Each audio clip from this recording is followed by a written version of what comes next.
Hi, everybody. Welcome. Hope you are having a good weekend and are ready to dive into week 2 for our course. So, I'm going to take a little bit of time and talk through some of the big highlights for week 2 of our course. And let me share some of this out for you. So, week 2 is our continued introduction to lesson planning. This week, we're going to focus on developing an understanding of backwards design. And so what you will notice is that in our module, I have some read, view, and explore resources again this week. Specifically, we're going to read chapters 1 and 2 of our Marzano text. So we're going to dive into one of our books. I also have you reading a resource by Grant Wiggins. Be sure to also watch the videos that go along with this. And then we have a teacher's guide to Bloom's taxonomy. And so let me just take a couple of minutes and talk through each of these. So if you start with the Wiggins resource, by reading through that page, watch the videos, it's going to help you start making some connections to, for instance, the standards scavenger hunt that we did last week. And it's going to help you start connecting the dots from those big standards down to actual lesson plans, so your day-to-day lesson plans. And so we'll start moving our way down into more specifics so that we actually make our way all the way down to the level of specificity of actually planning lessons. Chapters 1 and 2 in Marzano will give you some additional ideas about backwards design, and will also introduce you to some concepts related to assessment. And so we'll start connecting the dots between those two pieces. And then Bloom's taxonomy, the teacher's guide to Bloom's taxonomy, is a good overview of how Bloom's taxonomy ties into lesson plans. So Benjamin Bloom did some research in the mid 1900s about depth of understanding when we are building instruction. And so we will start developing an understanding about how this ties into lesson planning. And really what it does is help us determine how much critical thinking is happening within our lesson plans. So that's kind of where this piece will come in. And so also take some time. There's a great little overview of Bloom's taxonomy, just a short video down in the resources and enrichment section of this week that I do highly recommend also. Let's take a step back, though, and talk a little bit about Wiggins and understanding by design. So what you will find as you read through Wiggins and watch the videos is that he will be starting any planning for lessons by starting with that end result. So when you think about your standards, those are your end result. By the end of the year, I want my students to be able to name your standard. So that is our end result. That's the desired result at the end of the year. And so what we need to do then is take those big ideas at the end of the year and start breaking them down into scaffolded, manageable chunks of instruction. And so we start thinking about, okay, here's this big idea that I want to accomplish by the end of the year. How do I start breaking this down? And so as we start doing that, we start finding these smaller pieces of instruction that then we can break into lesson plans down the road. So we need to start thinking about how we break it down piece by piece. And so part of breaking that down then is thinking about various elements of it and how we would assess that. So how do I know that my students are learning these various chunks of what they need to understand so that they can meet this end result at the end of the year? That's where the assessment piece comes in by reading through Marzano's chapters 1 and 2. And so we start thinking about, okay, what would some of these chunks be that my students would need to learn about in order to accomplish that end goal at the end of the year? It's a very simple example of this.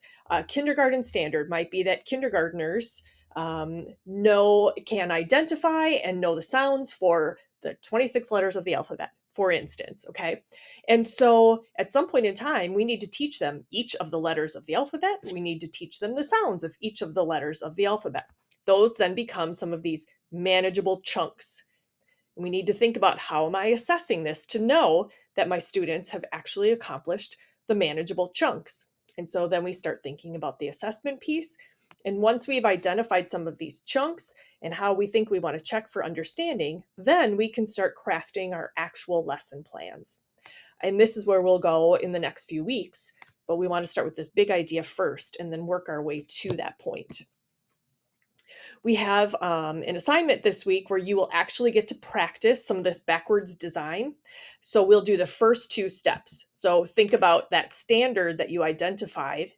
And now this week, you're going to be thinking about, for instance, some of those chunks that you might do to get to that point, and maybe how you could check for student understanding. So that will be one of our applications this week. And then also, I want you to be thinking about, again, as you're reading Marzano's text this week, we will also start thinking about assessment. Our Butler and McMunn text is going to get into assessment. The whole book is about assessment.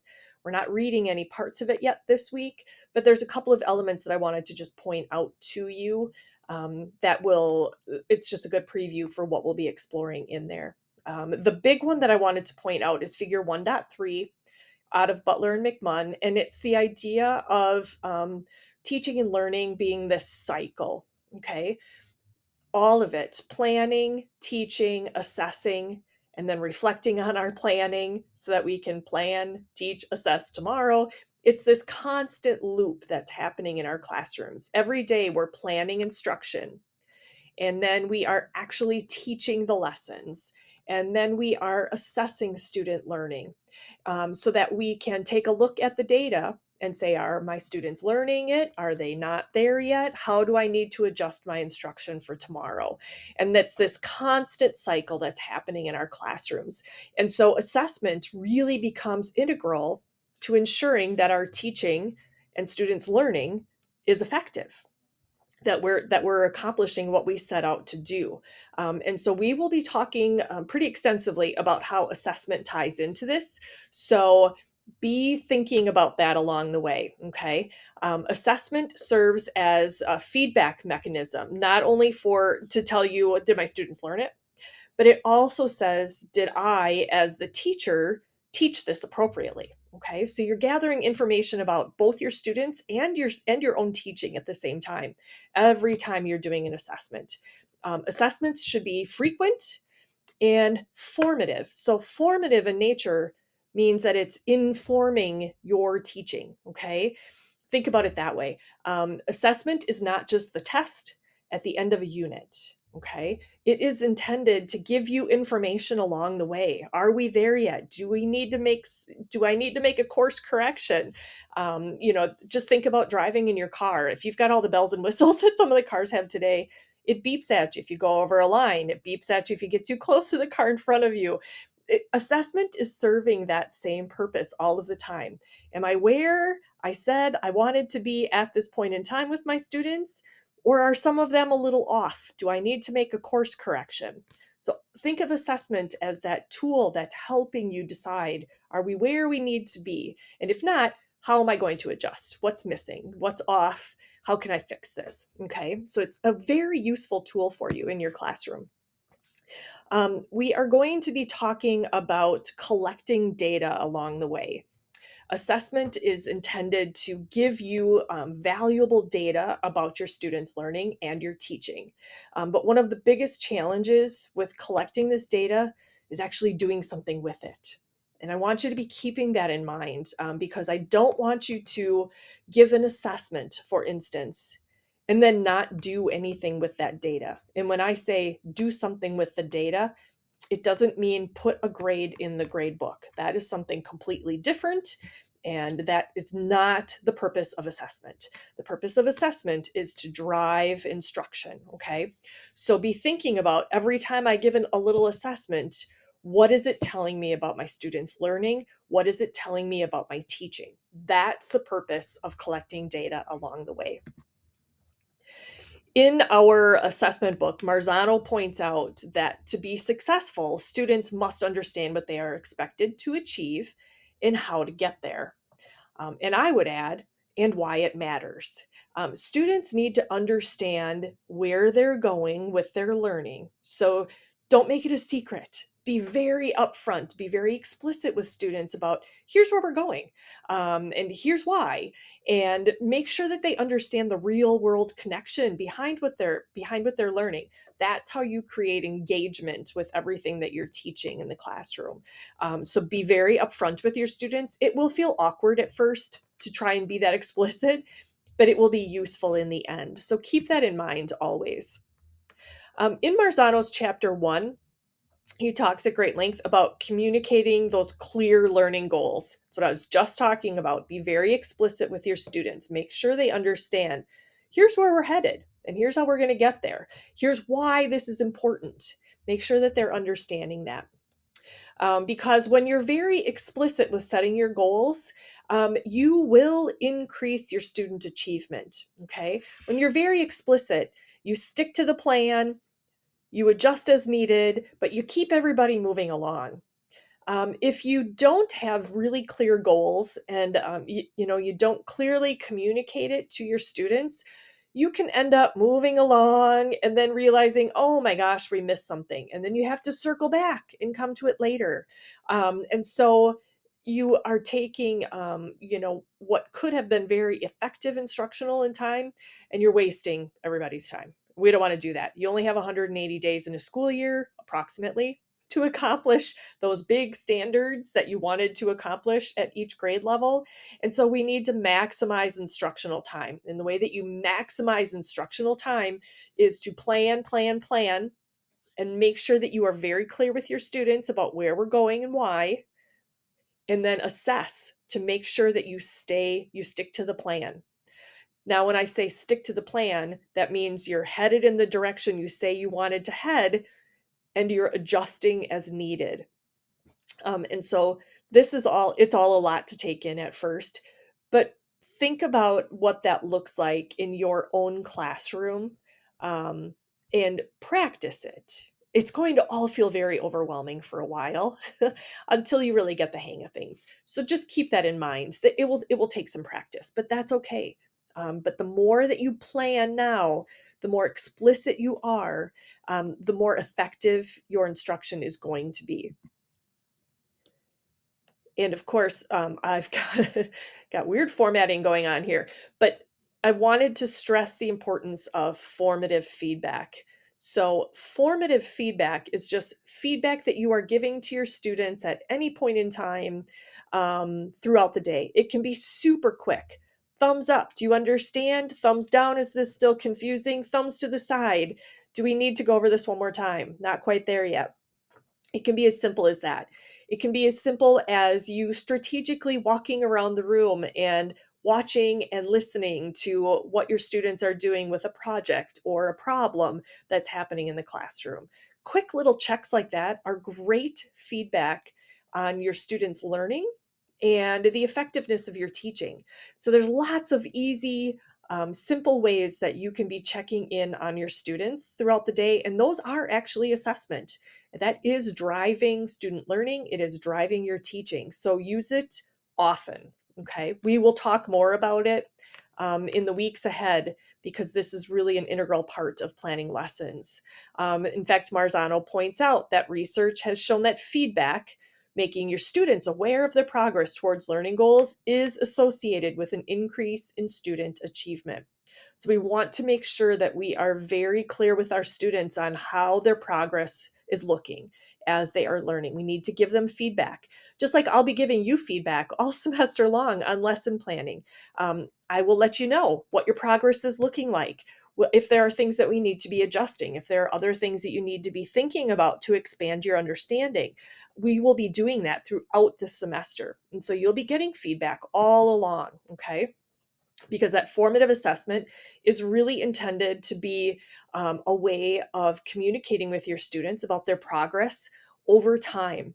And so when we think about formative assessment, it's really reinforcing students' effort, so that we can increase their achievement. And so there's many ways that you can do formative assessment. One would be by doing it very obtrusively. So stop, we're going to do a Kahoot, a quick little quiz type thing in class where you can give everybody feedback, not putting a grade in the grade book, just giving them feedback on where they're at with their learning. It could be unobtrusive. I often call this anecdotal assessment. That would be like walking around the room, kind of checking in with your students to see where they're at, if they're understanding, the learning that is happening today. It can also be student generated tasks. So if they are working on a project in the classroom and you're giving them feedback as they're going along, maybe you have some checkpoints along the way. So there's lots of different ways that you can give students feedback throughout your lessons. So be thinking about what that can look like. It's a little tricky to get your feet wet with this one, but it will come with time. And I will give you lots of feedback on this throughout this semester. Establishing goals and then creating assessment for those goals will take some time and practice. Um, Keep that in mind. Clearly communicating so that both you and your students know where you're headed is super important to maximize your instructional time. So you really do need to be very intentional with your planning. It's going to feel like it takes you forever as we get started on this. However, it will get easier. It's like anything, the first few times you're doing it, really, really slow, painful, takes a while. Think about riding a bike. How many times did you fall off of that bike? It takes time, and you have to really work through the process. Lesson planning is no different. So I want you to take a deep breath sometimes, because we're going to practice being very intentional with our planning.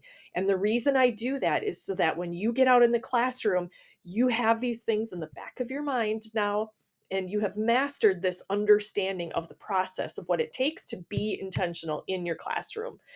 So keep that in mind. We're going to keep working through that. And then we're going to be practicing using assessment to determine if we are meeting the goals that we've established. I also want you to be thinking about how you keep your students involved in that assessment process. Assessment shouldn't just be something that is done to your students. How can you get them involved in it? And then think about in Marzano's first two chapters, there are lots of examples of assessment tools in there. Think about the standard that you started exploring this last week, and choose one and think about how you could use some of those tools in chapters 1 and 2 to actually measure that particular standard. It's likely one that you can continue practicing with this semester. So start thinking about what that might look like in your own classroom environment. And we'll also be talking quite extensively this semester about reflection. So remember, I said there is a teaching cycle that happens. We plan, we teach, we assess, and then we reflect. Okay. Reflection happens very, very often in our classrooms. It is something that sometimes we kind of take for granted, but I'm going to be very intentional about making you stop and reflect this semester, so that you get in the habit of recognizing that this is something that we do. So anytime that you are, for instance, teaching a lesson, you can pause after you've looked at the student outcomes, for instance. So what happened? How did it go? What does this mean about my students learning? And then what might I do next? How is this going to impact tomorrow's teaching? Okay, it's this constant cycle. You may not realize that you're doing it, but to use that assessment data, we actually need to just take a breath, pause, and reflect. And so we're going to be practicing this throughout this semester.